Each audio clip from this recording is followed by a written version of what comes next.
And 3, 2, and 1. Your coworker is throwing you a birthday party. Yes, you. Thanks. And they would like for you to select a board game or a card game that represents your life. What are you going to choose and why? My coworker's like, "Happy birthday. Here's some labor. Please do this question." That's what I'm here for. You are my only coworker. Okay, so I'm going to choose the card game Euchre, which is a very Midwestern card game if you've never played it. It's sort of like Hearts in that it has Trump, not like the president, but like before it had that taste in your mouth, and instead it just is like a card that beats other cards. And so it's a game that you play. It's with four people, but you're partnered across the table. And so you only really can win if you have good partnership skills. And the more that you play with a person, the more you kind of can pick up on the way that they're playing, because you're not allowed to talk to them about what's in their hand.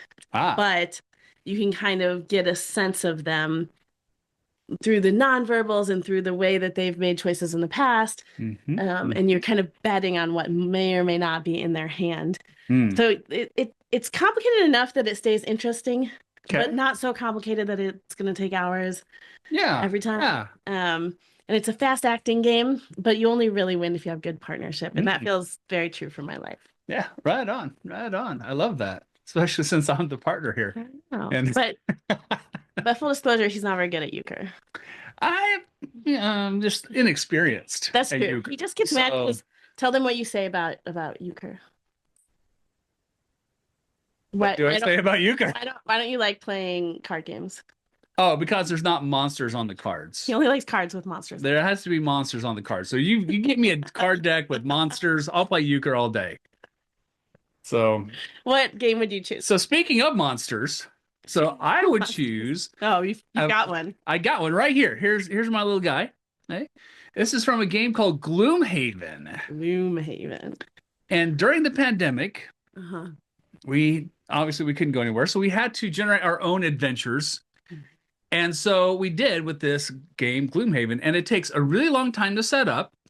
And I've been on the planet a very long time. I know I look this good, right? I mean, come on now.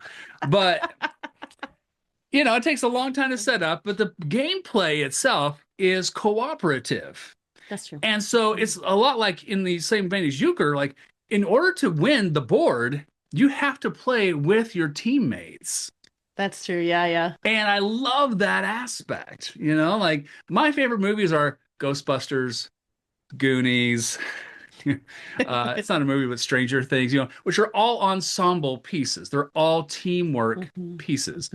And shockingly enough, I work in teamwork. Yeah. Who knew? So there's a theme here. Yeah.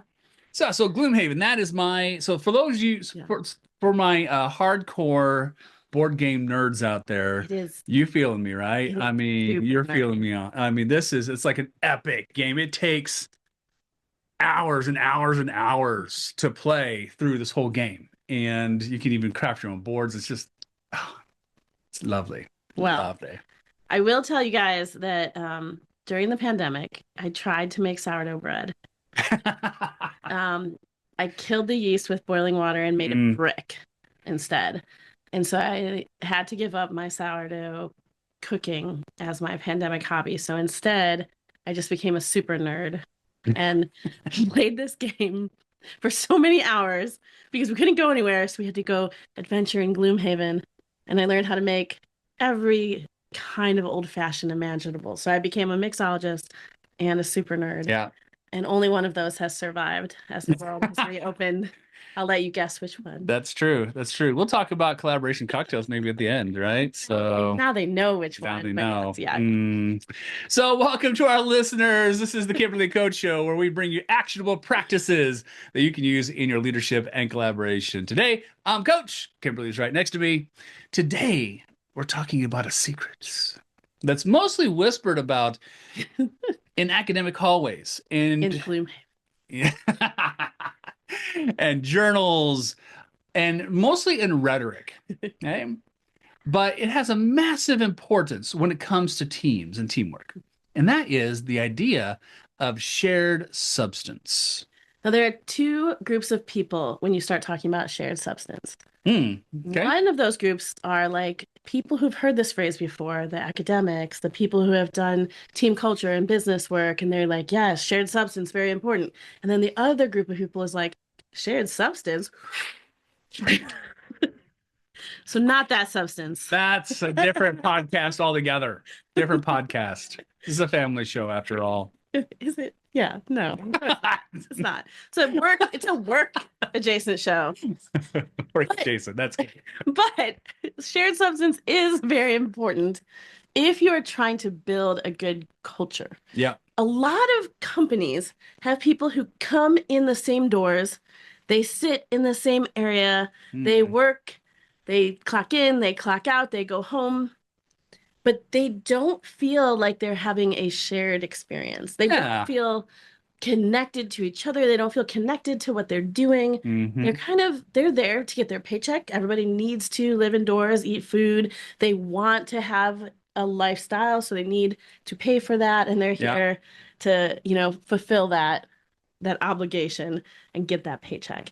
But what do we need if we want people to grow into a cohesive group, a cohesive team, a culture that is thriving? We need some kind of shared substance. Yeah. In corporate America, even now today, like loneliness is an epidemic. Oh, yeah. I mean, it's because people don't feel connected. They don't feel invested in. And that's why we've actually identified 3 different kinds of shared substance that we can start to look at. No, not that kind. Sorry. Come on. I'm done. I'm done with that. Right. Are you though? Probably. Definitely. So the first type of shared substance is one we actually talk about in our book. Yes. And that of targets. Targets that we're all working towards can be a shared substance. Now, this is often the one that corporate clients are trying to get to. Like, we're all on the same team, we're all going for the same goal. But you would be shocked how many businesses that we go into where people are like, I don't really know what we're even trying to do. The target that they're shooting for together is very loose. Or what ends up happening is every person or every group has sort of siloed targets, and they might be working against the targets of other groups. And so as a whole, the company is not working towards any one thing, even if there's little groups of people that are working towards something. And so there's a lack of a clear target for the whole. Yeah. And that often happens when we've gotten away from what is the vision and values, what are the metrics, what are the goals, what are we trying to accomplish, and why? If people can't say that pretty quickly in an organization, your target's not as clear as you think it is. Yeah. If you don't have a shared story that's continually being communicated, like in a company that I fairly recently worked in, we had 2 different CEOs. We had the founder, and the founder in every meeting was about every single time he talked about the values every single time. And he told stories about how some of the employees were hitting those values and were exemplifying those values. And then we had the next guy. The next guy. And all of a sudden, the values weren't talked about very much or really at all. And the story started to shift and morph, but nobody really knew what it was. And we had people working over here, people working over here. And we're like, what are you doing? And what are they doing? And the story was lost. And revenues, I think they were okay, but at the same time, we had a lot of people who were started to wander around. And eventually they cut the entire business to business division and they went solely business to consumer. Yeah. And there was a point in this, because I was kind of watching from the sidelines, but there was a point where every once in a while somebody would go like, are we even still doing that? Right. And you would be like, Yep. As a person that was Yes. still working on that. The guy who's still doing that, But doing that particular project. Like, yep, that's a thing we're doing right now. I'm doing it literally right now. what did they call it? You were in a meeting and someone called it like the legacy clients or something. Yeah, they started to talk about legacy clients, and I'm like, legacy clients? Like, Those are paying customers. They're not legacy. but essentially, without having told the people in this division anything, they were saying like we're not going to be we're not getting any more of those clients because we're kind of sunsetting that idea. But they hadn't told anybody anything, but they were already calling the clients legacy clients, and Ben was like, Yeah, "This is that's not not gonna be-" so great. That's not Um, so great. So yeah, so having a story that is being told preferably with intention. You know, you're saying like this is the story that we are telling together. That is a way that you build targets. A lot of right. times when people think of target, they think of money. Like we want to sell $500,000 this quarter. That is It's not a bad it's story. it's an okay story, but it's kind of a boring story. And unless that changes every person's revenue, nobody really cares. Like only the people whose revenue changes will care that much about a story that's like we just want to make more money. Um, my mom used to be very involved in Mary Kay, and it always just like cracked me up because there would be this story of like if we sell a lot, then the director can drive a Cadillac, and I would always feel like, why do you care if the director drives a Cadillac? Where Mm-mm. like, what a weird motivational strategy. Um, so we want a story that affects all of us, right? And so Yeah. yes, making money is fun on some level, but Hmm. why is it fun? And so we want a story that gets into the milestones, the goals. What are we trying to build together? What are we trying to do? What are we proud of in our company? And when we say like our company is about this kind of work, this is who we are as a company. When we tell that story and we have those values and we say like here's a person who's living out those values, and we can, when someone says like what's your company about? And there's a story that people know, that is a shared substance. That's much better than our company is about making this much money. Like that is a boring story. Yeah. Yeah, because money's only good for as far as what you can do with it, Right. you know? Yeah. So you So, do better with milestones, tangible goals that are things you're excited about accomplishing together. right. So the next item that we've identified are traditions Yes. in a company. Ben really loves any list where everything starts with the same letter. I do. So I this do. this list of things starts with T. So target, traditions. So traditions are all about like the events that people look forward to. You know, awards, trips, outings, little, and they don't have to be massive. You know, they can be little, a little trophy that gets passed around to different people for whatever the accomplishment that trophy represents that week. Sure. You know, so like for example, when I worked at a call center like a billion years ago, we had this little trophy that would go to the person who'd made the most sales that week. You know, and we'd all, you know, get up and cheer, and all the other divisions would look at us like we had three heads, and that's fine. But you know, it is this weird little tradition that really started to we used it to celebrate each other, and it was fantastic. It was just a weird little plastic goldy trophy kind of thing, you know. I love an ugly trophy for that kind of thing. Right? Like, don't make it too like pretentious. It's got to be like kind of absurd, Yeah. and it gets passed from one person to the next.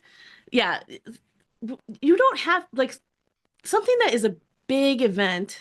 Like if your company goes really big for the holiday party, or your company always takes 2 weeks off in June. We've worked with a company that has a 2 week break in June, and man, people do not want to leave that company. It's like they're back in school. They get like a summer break. Um, like if you have something big like that is a great thing to have in terms of shared substance, but you can also have a lot of shared substance in these little tiny ways.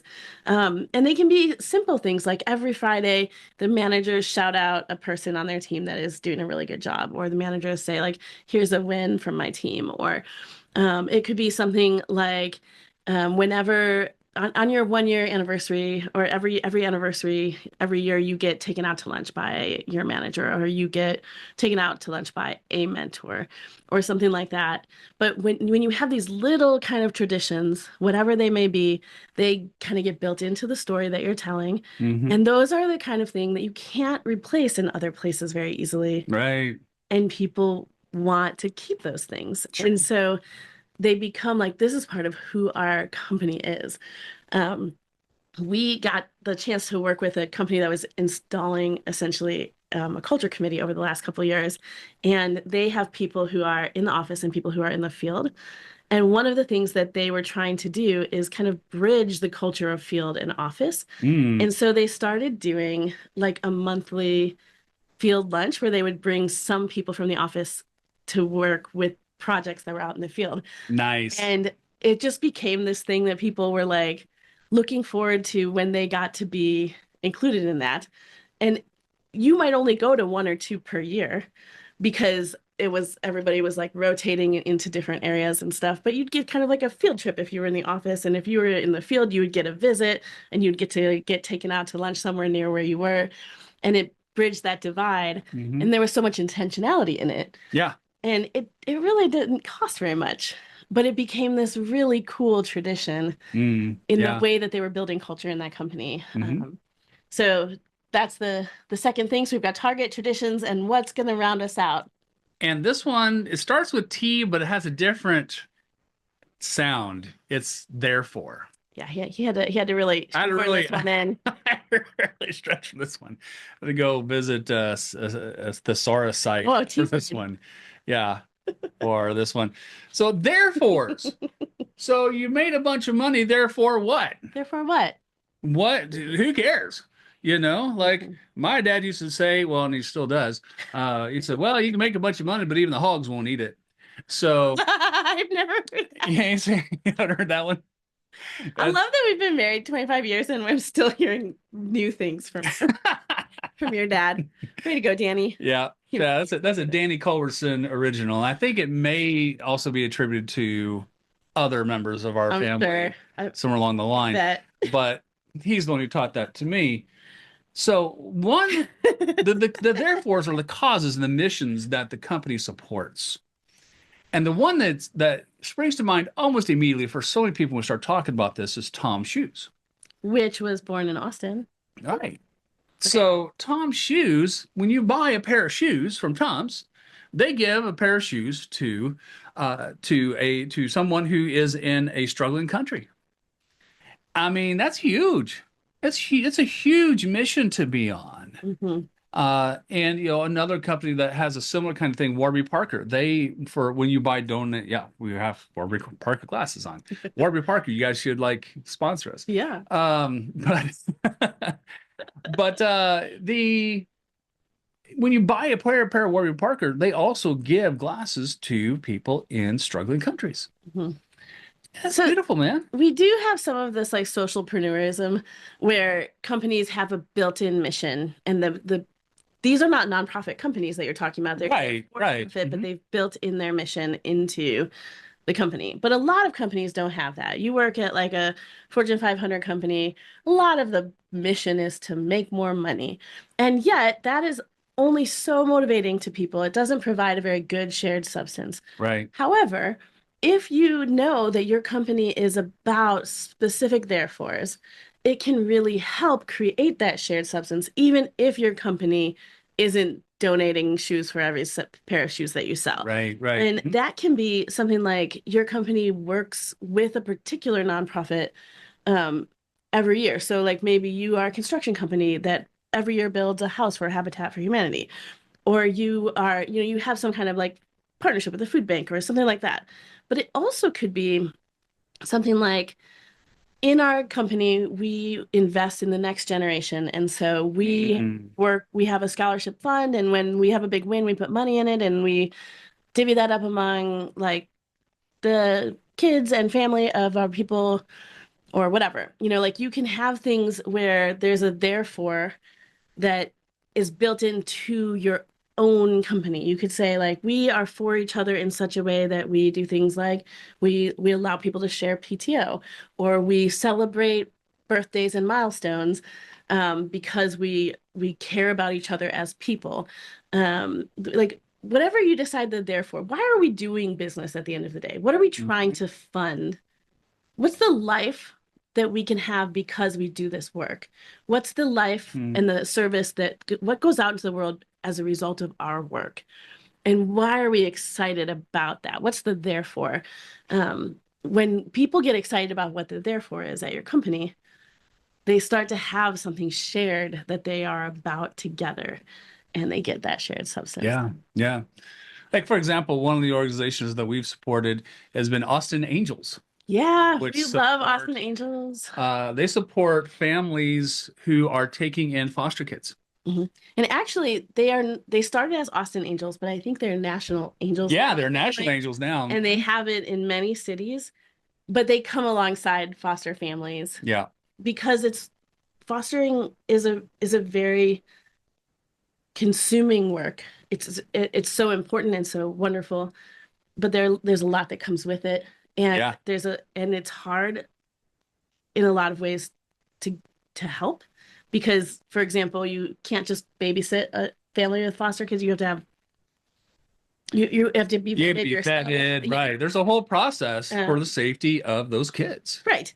And so, because it's such a complex system, they come alongside with mentors, with love boxes, with all of these things to try to ease the burden on the family so that families will foster more and longer, so that more kids can be in families instead of in group homes. And it's just so wonderful. Yeah, it's amazing. And so one of our clients works closely with them, and they always have like a table at their gala, big gala, and they have some connection in the way that they do work with them, which is very fun. Yeah, that's super awesome. So the 3 shared substances. Now there's more. I'm sure you can think of more along the way. But this get you a really good start. Yeah. Your target, your stories, your milestones, your goals, your traditions, right? Big or little, the therefores, the causes, the missions, and what happens if your shop does really well. What can happen in the world that may not be able to happen anyway else? Dear listener, thank you for tuning in to the Kimbelry Coach Show, where we endorse large festivals that are also made up of small festivals. We'll see you next time.